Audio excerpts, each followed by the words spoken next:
오늘 말씀은 잠언 29장 1절로 14절까지의 말씀입니다. 자주 책망을 받으면서도 목이 곧은 사람은 갑자기 패망을 당하고 피하지 못하리라. 의인이 많아지면 백성이 즐거워하고 악인이 권세를 잡으면 백성이 탄식하느니라.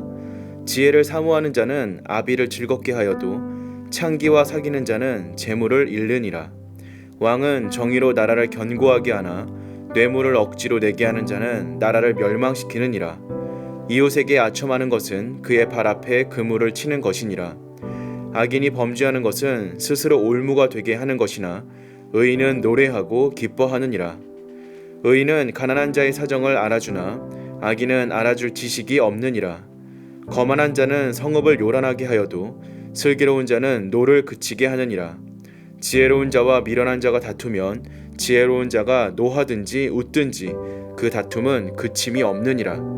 피 흘리기를 좋아하는 자는 온전한 자를 미워하고 정직한 자의 생명을 찾느니라. 어리석은 자는 자기의 노를 다 드러내어도 지혜로운 자는 그것을 억제하느니라.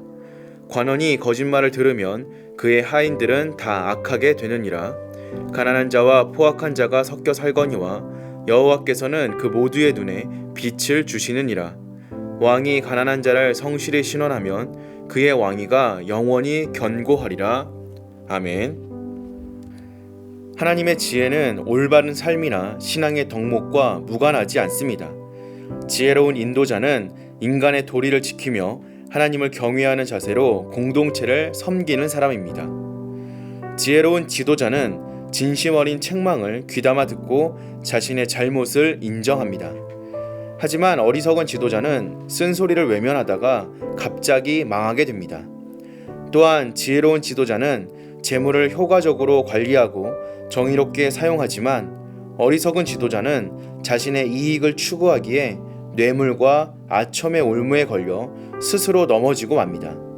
지혜로운 지도자는 하나님을 경외하기에 지혜로운 길을 선택합니다.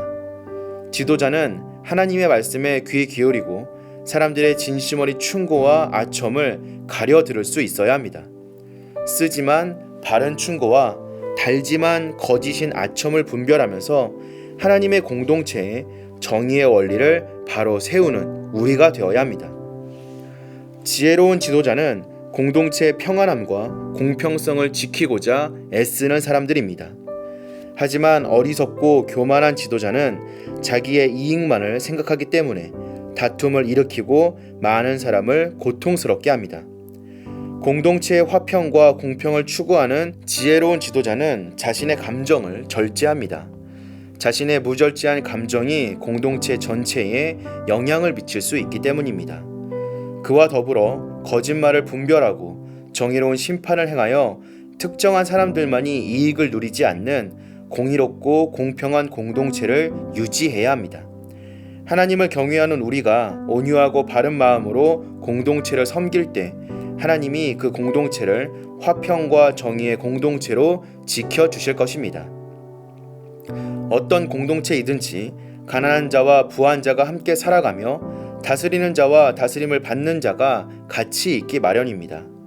하나님은 서로 다른 처지에 있는 다양한 사람들이 모두 함께 살아갈 수 있도록 하셨습니다.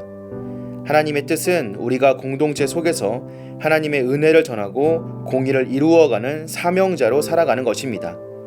만일 우리가 주위에 가난하고 약한 사람들의 아픔과 슬픔을 모른다면 하나님의 마음을 온전히 헤아린 것이 아닙니다.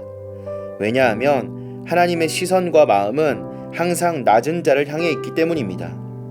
우리가 속한 공동체에 하나님의 은혜와 공의가 풍성히 흐르도록 하려면 우리가 먼저 가난하고 약한 사람의 마음을 살피고 그들을 돕는 자가 되어야 합니다.